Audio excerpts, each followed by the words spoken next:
کہا یہی جاتا ہے کہ جو افغانستان ہے یہ امریکہ کی ایک پناہ گاہ ہے۔ پناہ گاہ سے مطلب یہ ہے کہ یہاں سے وہ اپنی جو مذموم کام ہے وہ یہاں پہ رہ کے کرتا ہے۔ جو تجویز ہے، جو آپس میں ڈسکشن ہو رہی ہے، وہ یہ ہے کہ افغانستان کے 3 حصے کر دیے جائیں۔ ایک حصہ جو پاکستان کے ساتھ ملتا ہے اس کو پاکستان کو دے دیا جائے یا اس کے ساتھ ملا دیا جائے۔ جو پٹی ایران کے ساتھ ملتی ہے اس کو ایران کو دے دیا جائے، اور وہاں ویسے بھی فارسی وان ہیں، فارسی بولنے والے ہیں۔ اور پھر کچھ ایریاز جہاں فارسی وان ہی ہیں، پشتون کم ہیں، وہ ہیں تاجکستان اور اس کے ساتھ دوسرے جو وسط ایشیائی ریاستیں ان کو ملتا ہے، وہ ان کو دے دیا جائے۔ جو اس گنڈاپور نے فوج کے بارے میں اور فوج کے سربراہ کے بارے میں جو کچھ کہا ہے اور جو نفرت کی بات کی ہے، وہ نفرت کی بات تو نہیں ہے نا، اس کا مطلب نفرت پیدا کرنا ہوتا ہے۔ اس پہ پھر جو ایکشن ہوا، گنڈاپور کی پوری کہانی اب سامنے آ چکی ہے کہ کہاں رہے، کیسے منتیں ترلے کرتے رہے خود۔ اس کے بعد عمران خان کا کل بیان آیا کہ میں نے سب دروازے بند کر دیے اسٹیبلشمنٹ کے ساتھ، اور اب اس پہ فوج کا ریئیکشن اسٹیبلشمنٹ کا۔ وہ یہ کہتے ہیں کہ مذاکرات ایبسلیوٹلی ناٹ۔ ناظرین، میں اس وقت آپ کو اپڈیٹ کر رہا ہوں جو گنڈاپور نے تقریر کی، جو جلسہ ہوا پی ٹی آئی کا، اور اس میں جو گنڈاپور نے ایک فائری سپیچ دی، اور وہ فائری سپیچ کا ایک حصہ سب سے اہم ہے جو لوگوں کی نظر سے بہت کم گزرا ہوگا، میرے جیسے سادہ لوگوں کی، بہت تیز لوگ بھی ہیں، انہوں نے سب سن لیا ہوگا۔ اور اس پر اور اس کے بعد جو عمران خان کا ریئیکشن آیا کہ میں سارے دروازے بند کر رہا ہوں، تو اس پر رد عمل کیا ہے؟ یعنی کہ ایکشن گنڈاپور کا، ریئیکشن عمران خان کا، اور پھر ریئیکشن اس پہ اسٹیبلشمنٹ کا۔ ایک ایکشن بھی ہے درمیان میں، وہ قومی اسمبلی گرفتاریاں ہیں، وہ ایکشن بھی ہے، لیکن ریئیکشن جو ہے، جو جواب آیا وہ میں آپ کو بتاؤں گا۔ اور دوسرا کہ افغانستان میں کیا ہونے جا رہا ہے، افغانستان کے بارے میں دنیا کیا سوچ رہی ہے، تو ان دونوں پہ بات کرتے ہیں۔ تو سب سے پہلے میں افغانستان سے شروع کرتا ہوں، اور افغانستان سے شروع کرنے کا ریفرنس اگر آپ سوچیں گے کہ کیوں میں یہ افغانستان کو کیوں ڈسکس کر رہا ہوں، تو اس لیے نہیں کر رہا اگر کوئی بندہ یہ سمجھے کہ شاید کوئی جو ان دنوں باتیں چل رہی ہیں خیبر پختونخوا، اور خیبر پختونخوا میں جو محرومیاں کہا جا رہا ہے کہ سیاسی محرومیاں بڑھ رہی ہیں، تو اس وجہ سے میں ڈسکس کرنا چاہ رہا ہوں، یا لوگ کہہ رہے ہیں کہ جی اب خیبر پختونخوا جو ہے وہ شاید علیحدہ ہو جائے گا، یا کوئی ایسی کوئی تحریک چل پڑے گی، یا کوئی افغانستان کے ساتھ ملنے کی کوئی بات چل پڑے گی۔ تو یہ قطعاً یہ میں اس وجہ سے نہیں کر رہا، کیونکہ میرے نزدیک خیبر پختونخوا کا افغانستان کے ساتھ جانا بڑا ہی ناممکن کا لفظ نہیں استعمال کروں گا، لیکن مطلب فیزیبل نہیں ہے، کہنا یہی چاہیے، بالکل ایسے ہی ہے۔ لیکن افغانستان کے بارے میں دنیا ایسا کیوں سوچ رہی ہے؟ تو کیا سوچ رہی ہے پہلے تو یہ بتاتا ہوں، اور کیوں میں اس پوائنٹ پہ آیا وہ یہ ہے کہ جو اس وقت کملا ہیرس اور جو ٹرمپ ہے، ان کے درمیان جو اس وقت صدارتی الیکشن کی دوڑ ہے، اس میں جو گزشتہ رات ایک مباحثہ ہوا ہے، جو وہاں کی روایت ہے کہ 2 کینڈیڈیٹس آپس میں مباحثہ کرتے ہیں، ایک دوسرے پہ تابڑ توڑ حملے بھی کرتے ہیں، سوالوں کا جواب دیتے ہیں، اور جرنلسٹ کے سوالوں کا بھی جواب دیتے ہیں۔ تو وہ یہ بڑا مناظرہ ٹائپ ہوتا ہے، جو ہمارے ہاں مولوی پرانے وقتوں میں مناظرے کیا کرتے تھے، ایک دوسرے کے سامنے بیٹھ کے کتابیں لے کے ایک دوسرے کی جو دلیلیں ہیں، ایک دلیل دیتا تھا، دوسرا اس کو ریفیوٹ کرتا تھا، پھر وہ دلیل دیتا تھا، وہ اس کو ریفیوٹ کرتا تھا۔ بڑا زبردست یہ ایک وقت میں یہ منظر ہوتا تھا۔ اب لوگوں کو شاید ایک عرصہ ہوا ہے، یہ کسی نے دیکھا نہیں ہوگا، ہم نے دیکھا ہوا ہے، تو نہ ہی ہو خیر یہاں پہ تو اچھی بات ہے، کیونکہ وہ ہیلدی نہیں ہوتا، لیکن یہ بڑا ہیلدی ہوتا ہے۔ تو اس میں جو 2 موضوعات امریکہ سے ہٹ کے تھے، وہ اس میں ایک تو اسرائیل اور غزہ تھا، اور دوسرے نمبر پہ افغانستان تھا۔ تو افغانستان اتنا اہم ہے کہ امریکہ کے الیکشن میں اس کا بڑا ذکر ہے۔ تو کملا ہارس نے کہا کہ یہ جو ٹرمپ ہے اس نے الزام لگایا کہ اس نے طالبان کے ساتھ مذاکرات کر کے ان کے ساتھ ڈیل کر کے، ڈیل کر کے ان کو لے کے اپنے دور میں لے کے آئے اور دہشت گردوں کو رہا کیا، اور ڈائریکٹ ان کے ساتھ اس نے ڈیلنگ کی۔ تو اس نے کہا ہاں میں نے کی ہے، اور میں نے افغانستان کے مفاد میں کی، امریکہ کے مفاد میں کی۔ اب یہ دیکھیں یہ کوئی چھوٹی بات نہیں ہے۔ اگر امریکی الیکشن میں، جو کہ امریکہ کے عوام نے ووٹ دینا ہے، کوئی باہر سے افغانستان یا پاکستان یا دوسرے خطوں سے لوگوں نے ووٹ تو نہیں دینا، امریکہ کے عوام نے دینا ہے، تو اتنا اہم ہے۔ غزہ اور فلسطین کی بات تو سمجھ آتی ہے کہ وہاں جنگ لگی ہوئی ہے، تو یہ اتنا بہت اہم ہے، تو ذکر آیا ہے نا، تو بالکل یہ اہم ہے۔ اس لیے میں نے کہا کہ اب یہ تو ایک طرف امریکہ کے لیے کتنا اہم ہے، اور دوسری طرف باقی دنیا جو ہے وہ بھی تو ہے نا، تو وہ کیا سوچ رہی ہے، یعنی کہ چین اور روس نے کیا سوچ رکھا ہے۔ تو ابھی سکرین پہ میں وہ نقشہ بھی آپ کو نظر آئے گا۔ افغانستان کے بارے میں ایک منصوبہ جو تیار ہے، اس پہ عمل ہوتا ہے یا نہیں ہوتا، اور وہ ہے اینٹی امریکہ منصوبہ، یعنی کہ امریکہ کی مخالفت میں جو امریکہ یہاں پہ چاہ رہا ہے۔ کہا یہی جاتا ہے کہ جو افغانستان ہے یہ امریکہ کی ایک پناہ گاہ ہے۔ پناہ گاہ سے مطلب یہ ہے کہ یہاں سے وہ اپنی جو مذموم کام ہے وہ یہاں پہ رہ کے کرتا ہے، یہاں پہ اپنی بیس بناتا ہے، اور یہاں سے پھر وہ اپنے آپریشنز جو ہے وہ اس خطے میں لانچ کرتا ہے۔ اور اس کے لیے وہ افغانستان اس لیے زیادہ اس کو سوٹ کرتا ہے کہ وہاں پہ ظاہر ہے کہ وہ والا انفراسٹرکچر نہیں ہے، وہ حکومت نہیں ہے، اتنا عوامی دباؤ نہیں ہے کہ اس کو کوئی مشکل پیش آئے۔ تو پھر چین اور روس نے یہ سوچا ہے کہ اس کو یہ جو اب یہ سوچا ہے، مطلب کسی ملک کے بارے میں اس کے توڑنے کے بارے میں بات ظاہر ہے کہ سب سے بری بات ہوتی، اور میں اس کے سب سے پہلا مخالف ہوں، لیکن ظاہر ہے کہ طاقتیں اپنے مفاد کے لیے فیصلے کرتی ہیں اور وہ سوچتی ہیں، جس طرح امریکہ کرتا ہے کہ فلاں ملک پہ حملہ کرنا، فلاں کو توڑنا ہے، فلاں کی حکومتیں گرانی ہیں، لیبیا ہو، عراق ہو، افغانستان ہو، اور اس سے پہلے جو وہ جو جنگیں افریقہ میں لڑتا رہا ہے، اور ادھر آ کے ایسٹ میں، فار ایسٹ میں جنگیں اس نے لڑی ہیں، تو یہ اسی طرح باقی بھی سوچتے ہیں۔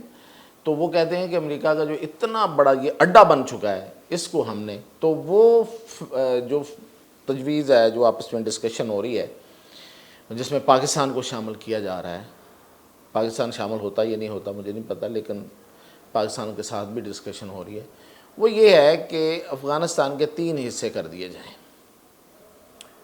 ایک حصہ جو پاکستان کے ساتھ ملتا ہے اس کو پاکستان کو دے دیا جائے یا اس کے ساتھ ملا دیا جائے۔ جو پٹی ایران کے ساتھ ملتی ہے اس کو ایران کو دے دیا جائے، اور وہاں ویسے بھی فارسی وان ہیں، فارسی بولنے والے ہیں۔ اور پھر کچھ ایریاز جہاں فارسی وان ہی ہیں، پشتون کم ہیں، وہ ہیں تاجکستان، اور اس کے ساتھ دوسرے جو وسط ایشیائی ریاستیں ان کو ملتا ہے، وہ ان کو دے دیا جائے۔ تو 3 حصوں میں افغانستان کو تقسیم کر دیا جائے، یعنی کہ افغانستان کی موجودہ حیثیت جو ہے وہ ختم کر دی جائے۔ ویسے افغانستان جو ہے اس کا نام بھی 1773 میں احمد شاہ ابدالی نے دیا تھا، اس سے پہلے یہ افغانستان اس کا نام نہیں تھا۔ تو اب یہ وہ کہتے ہیں کہ چونکہ، اور اس کو 1880 میں یو کے نے تسلیم کیا تھا، ایک ملک کا درجہ دیا تھا، تو اب وہ چاہتے ہیں چین اور روس کہ اب اس کو تقسیم کر دیا جائے، تاکہ یہ جو امریکہ کا اڈا بن کے رہ گیا اور پورے اس ایریا میں وہ یہاں بیٹھ کے اپنے کام کرتا ہے، آپریشنز کرتا ہے، تو وہ نہ ہو سکے۔ تو یہ تھی ایک خبر۔ دوسرا، اب ایکشن اور ری ایکشن کی بات کرتے ہیں۔ تو دیکھیں گنڈا پور نے جو تقریر کی اس میں جو سب سے قابل اعتراض حصہ تھا، وہ سیاست میں تو لوگ ایک دوسرے کو پتہ نہیں کیا کیا کہہ جاتے ہیں، مریم نواز کو کہا یا نواز شریف کو کہا یا لاہور کو کہا، اس پہ تو چلو وہ انہوں نے جواب بھی دے دیا سیاستدانوں نے۔ صحافیوں کو برا بھلا کہا، صحافیوں نے بھی اس پہ احتجاج کر لیا، گنڈا پور نے ابھی تک خود معافی نہیں مانگی لیکن دوسروں نے معافی مانگ لی۔ اس کا بھی میں بتاتا ہوں کہ اس پہ پھر کیا ری ایکشن آیا معافی مانگنے پہ.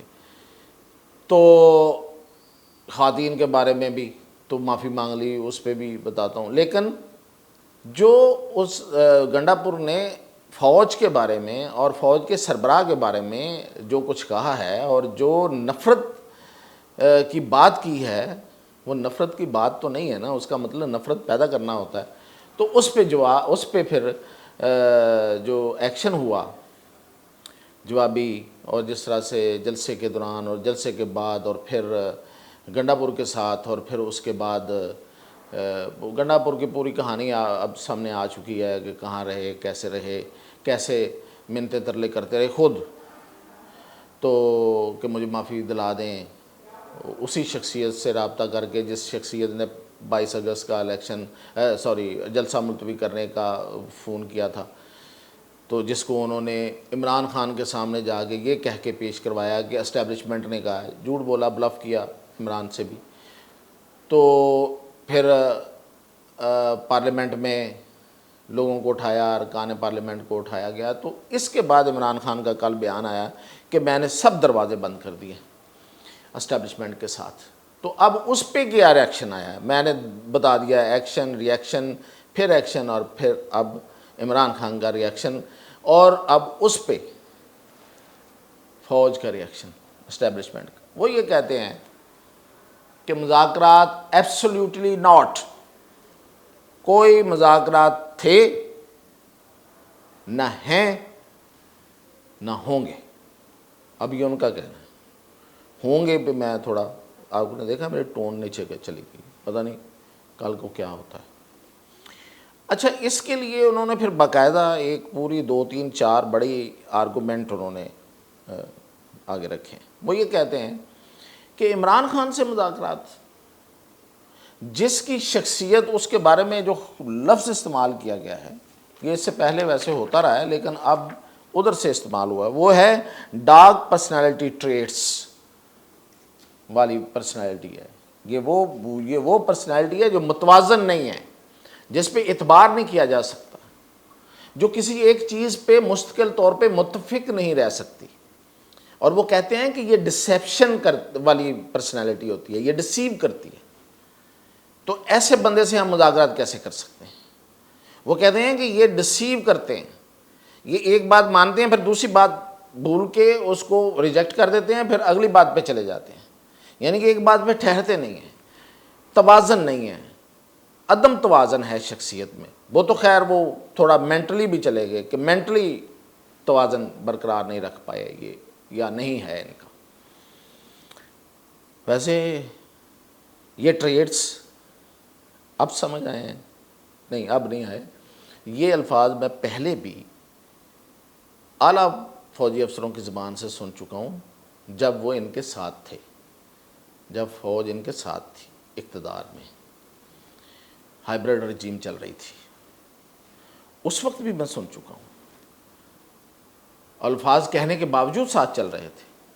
تو آج مخالفت میں وہ الفاظ دوبارہ دہرائے جا رہے ہیں, اور کہا یہ گیا کہ دیکھ لیں, آپ اندازہ کریں کہ نیب ترامیم کو انہوں نے کیا کہا تھا کہ یہ چوروں کے لیے سارا یہ NRO دیا گیا ہے, یہ ان کے لیے ڈیل کی گئی ہے, یہ چوروں کی چوری چھپانے کے لیے کیا گیا ہے.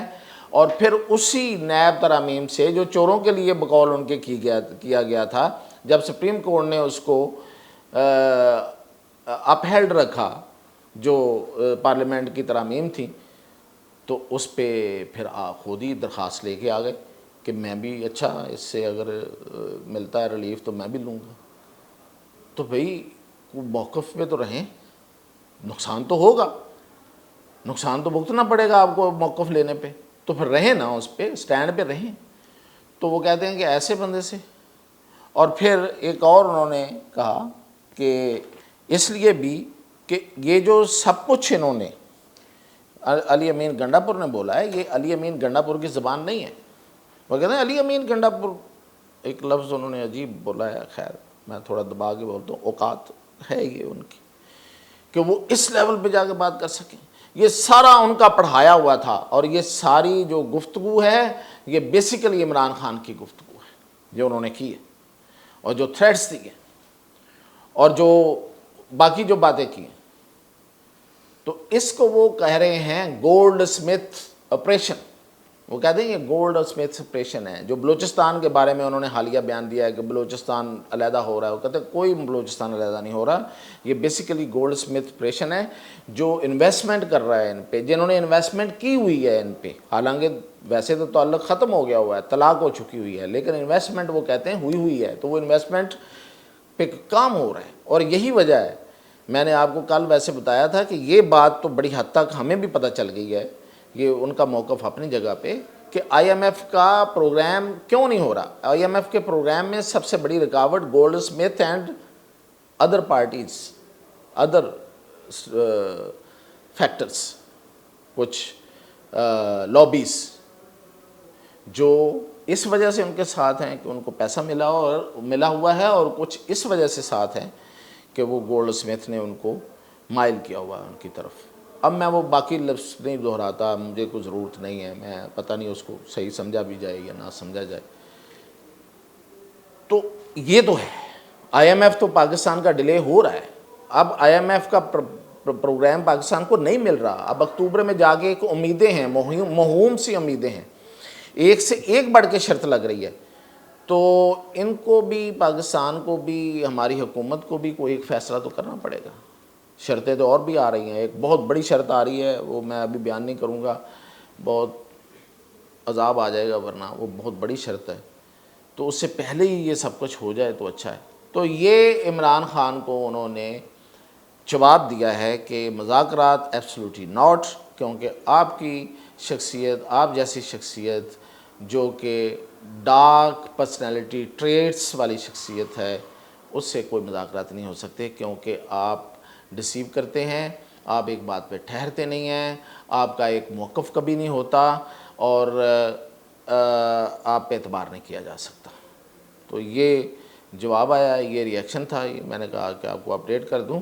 اور پھر یہ کہ فائز عیسیٰ، جسٹس فائز عیسیٰ جو اس وقت چیف جسٹس ہیں، ان کی طرف سے جو کل ایک وضاحتی بیان آیا ہے، اس میں ایک بڑی نقطے کی بات ہے، وہ بھی جاتے جاتے بتا دوں کہ وہاں پہ اس بیان میں اور جو انہوں نے اس دن صحافیوں کے سامنے بولا تھا فرق ہے۔